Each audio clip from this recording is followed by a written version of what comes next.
الرحمن الرحیم السلام علیکم دوستوں، ناول عشق کی ایک تمنا رائٹر مومنہ شاہ قسط نمبر 19۔ حیدر اسے دفتر سے دور اتار کر خود سیدھا دفتر آیا تھا۔ وہ جیسے ہی اپنے آفس میں گھسا، سامنے اس کا دوست اسفند یار بیٹھا تھا۔ تم کب آئے؟ حیدر اس کے کندھے پہ مکہ جاڑ کے پوچھا۔ ابھی، بس تم سے تھوڑی دیر پہلے، اسفند نے مسکرا کر جواباً اس کے کندھے پہ مکہ جڑا۔ میں ترکی سے واپس کب پوچھ رہا ہوں؟ حیدر نے اسے گورا۔ ہاں، وہاں سے تو کب کا واپس آ چکا ہوں، پر کچھ مصروفیت تھی، اس وجہ سے تمہارے پاس نہیں آ سکا۔ اسفند نے ریلیکس ہو کر بیٹھتے جواب دیا۔ ایسی کون سی مصروفیت تھی تمہیں؟ حیدر نے تفتیشی انداز میں اسے تکا۔ بس ہے ایک مصروفیت، وہ کہہ لگا کر گویا ہوا۔ تھی بھی نہیں ہے؟ حیدر نے اچنبھے سے کہا۔ ہاں۔ اچھا چل چھوڑ، تو اپنی بتا۔ اس دن کال پہ تو کچھ کانٹریکٹ میرج کا بتا رہا تھا۔ اسفند نے اپنی بات رفع دفع کی۔ ہاں، کال لی میں نے کانٹریکٹ میرج۔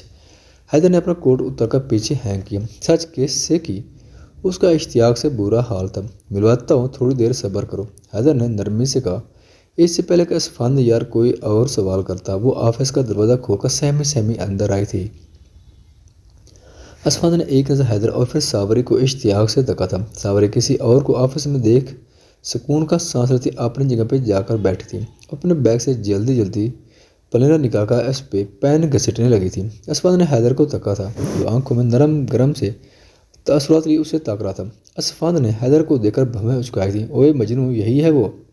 اسفند نے اس کی آنکھوں کے آگے ہاتھ لہرا کر کہا۔ حیدر نے سر دھیرے سے اس بات میں ہلایا۔ یہ مان کیسے گئی؟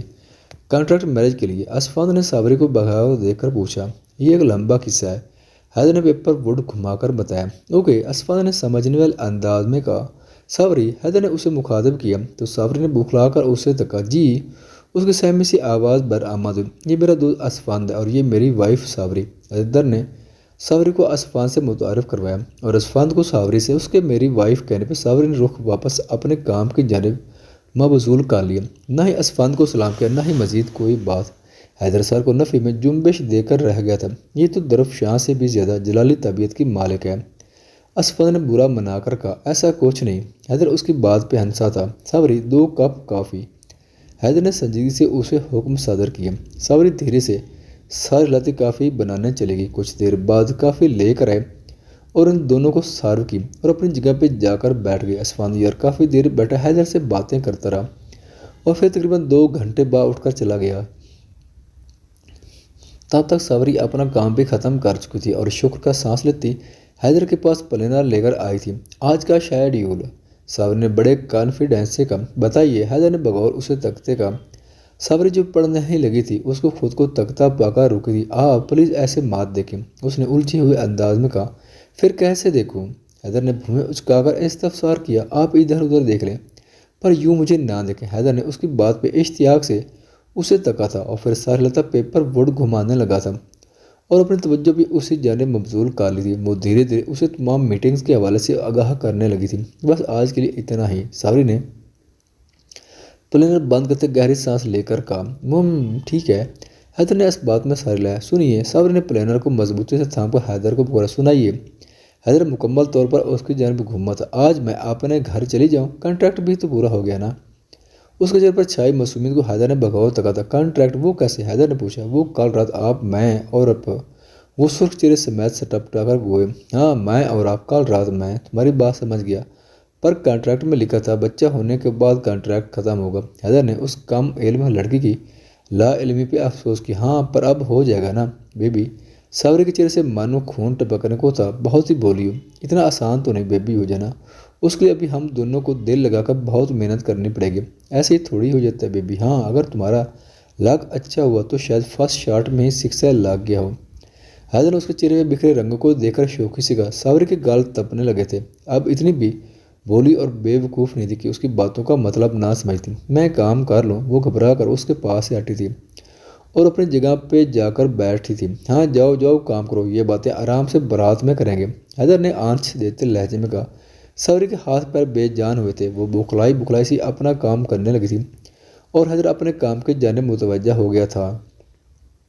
وہ سب ڈائننگ ٹیبل پر بیٹھے ناشتہ کرتے۔ جب ناظرین اپنا سامان لیے اندر داخل ہوئے، میر عالم اسے اپنے گھر میں واپس دیکھ کر خوشی سے جھوم کر اٹھے تھے اور اسے اپنے سینے سے لگایا تھا۔ میری گڑیا واپس آ گئی، مجھے یقین نہیں آ رہا۔ میر عالم نے اس کے ماتھے پہ عقیدت بھرا بوسہ دیا۔ آپ کی یاد آ رہی تھی، اسی لیے واپس آ گئی۔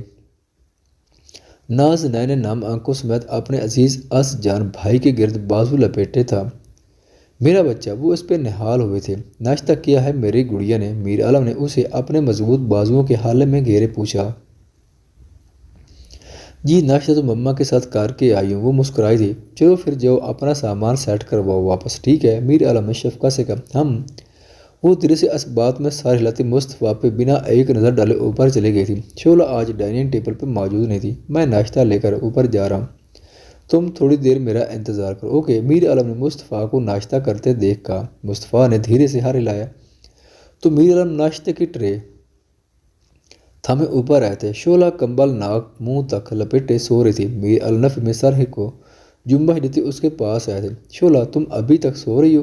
حیدر نے اس کا کندھا ہلا کر اس سے پوچھا۔ میری طبیعت بالکل ٹھیک نہیں ہے، پلیز مجھے تانگ نہ کرو۔ اس کی بھاری آواز کمبل سے برآمد ہوئی۔ میر عالم نے جھٹ اس کے اوپر سے کمبل ہٹایا تھا۔ کیا ہوا، درد ہو رہا ہے؟ میر نے اس کے ماتھے اور گال پہ ہاتھ دھر کر پوچھا۔ نہیں، مجھے درد نہیں ہوتا۔ آواز آنسوں کی وجہ سے بھاری ہوتی۔ عالم نے اس کا سر اٹھا کر اپنی گود میں رکھا تھا اور دھیرے دھیرے اس کے بال سہلانے لگا تھا۔ اٹھو، ناشتہ کرو، پھر میں تمہیں ٹیبلٹس دوں گا تاکہ تم جلدی جلدی ٹھیک ہو جاؤ۔ عالم نے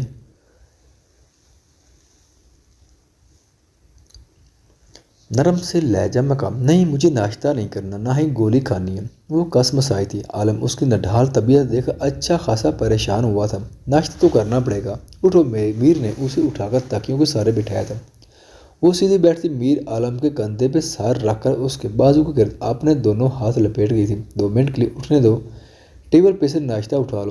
عالم نے اس کے بالوں سے اٹھتی مدہوش کن خوشبو کو اپنے اندر اتارا تھا۔ نہیں، بس تم میرے پاس رہو۔ اس کا لہجہ ضدی تھا۔ میں تمہارے پاس ہی ہوں، بس ادھر سے ناشتہ اٹھا کر تو ادھر بیڈ پہ تمہارے پاس لانے تک کتنا ٹائم لگے گا؟ سیکنڈ بھی نہیں لگے گا۔ عالم نے اسے پچکارا۔ نہیں، وہ سیدھی لہجے میں کہتی اس کے بازو پہ اپنی گرفت مزید سخت کر گئی تھی۔ عالم نے نفی میں سر ہلاتے انٹر کام کیا تھا۔ کچن کے اسٹاف نے کال اٹھائی تھی، ذرا اوپر آئیے اور مصطفیٰ سر سے کہیے کہ وہ بھی ذرا اوپر آ جائے۔ میر عالم نے کہتے ساتھ ہی وائرلیس سے انٹر کام کو سائڈ ٹیبل پہ واپس دہراتا۔ تم آج کہیں نہیں جاؤ گے؟ اس کے بازو پہ سر ٹکائے نائب سی آواز میں حکم صادر کر رہی تھی۔ جو حکم آپ کا ملکہ عالیہ۔ عالم نے اپنا بازو اس کے ہاتھوں کی گرفت سے نکال کر اس کے گرد اپنا بازو باندھا تھا۔ وہ اس کے سینے پہ سر رکھتی مزید اس کی آغوش میں چھپی تھی۔ کمرے کا دروازہ ناک ہوا تو مصطفیٰ اور کچن سٹاف کا ایک ممبر نمودار ہوا۔ مصطفیٰ سامنے کا منظر دیکھ کر ایک پل کو بزل ہوا۔ اس سے پہلے کہ وہ نکل کر واپس چلا جاتا، عالم نے اسے مخاطب کیا۔ مصطفیٰ پلیز سب سے پہلے ہمارے فیملی ڈاکٹر کو بلاؤ، پھر پارٹی کے دفتر میسج کرو کہ آج شیرازی اور خوشحال سارا سب کچھ اکیلے ہی سنبھال ہے۔ عالم کے حکم پہ مصطفیٰ نے دھیرے سے سر کو اسبات میں جنبش دی تھی اور کمرے سے نکل کر زینوں کے پاس کھڑے ہو کر کال ملائی۔ آپ ذرا ناشتہ وہاں سے اٹھا کر ادھر لے آئیں، اس نے کچن اسٹاف ممبر سے کہا۔ وہ اسبات میں سر لاتی ناشتے کی ٹرے ان کے پاس بستر پہ دھر گئی تھی۔ میر عالم نے اسے جانے کا اشارہ کیا تو وہ سر ہلاتی وہاں چلی گئی۔ چلو بس سیدھی ہو کر بیٹھو، ناشتہ کرو۔ میر عالم نے اسے سیدھا بٹھایا۔ شعلہ چہرہ تکلیف کے بعد زہر پڑ رہا تھا۔ جوس، عالم نے جوس اٹھا کر اس کے لبوں سے لگایا۔ اس نے ذرا سا پیا اور نکہا سے واپس اس کے سینے پہ سر دھر گئی۔ تھوڑا سا اور پی لو، عالم نے اس کا سر اٹھا کر کہا۔ وہ نفی میں سر ہلاتی واپس ویسے ہی اس کے سینے پہ سر رکھ کر اس کے گرد اپنے بازو باندھ گئی تھی۔ میر عالم کے ہونٹوں پہ آسودہ سے مسکراہٹ دار آئی تھی۔ وہ بھی اپنے بازو اس کے گرد چاہ سے باندھ گئے تھے۔ مصطفیٰ سیڑھیوں کے پاس کھڑا تھا، موبائل کان سے لگائے وہ پارٹی آفس کے کسی ممبر سے بات کر رہا تھا۔ بات کرتے کرتے وہ دھیرے دھیرے زمین اترنے لگا تھا۔ جب نیچے سے اوپر کی جانب آتی ناز نین سے اس کا زبردست تصادم ہوا۔ اس سے پہلے کہ ناز نین اپنا آپ نہ سنبھالتی ہوئی زینوں پہ ڈولتی ہوئی زمین بوس ہوتی، مصطفیٰ نے اسے کمر سے تھام کر گرنے سے بچایا تھا۔ اس کی باہوں میں قید خوف سے مصطفیٰ کو تاک رہی تھی۔ اس کا چہرہ مصطفیٰ کی قربت میں زرد پڑ چکا تھا۔ مصطفیٰ نے گہری نگاہ اس کے گھبرائے ہوئے وجود پہ ڈالی۔ ناز نین کی آنکھیں خوف کے باعث میچی ہوئی تھیں۔ اتنا خوف آنے لگا ہے مجھ سے، وہ اس کی کان کے پاس جھکتا، دھیمی سرسراتی آواز میں سرگوشی کرتا اسے مزید خوف زدہ کر گیا تھا۔ کچھ تو کہو، اب میری باشد اتنی بھی نہیں کہ تم یوں کپ کپاتی رہو۔ مصطفیٰ نے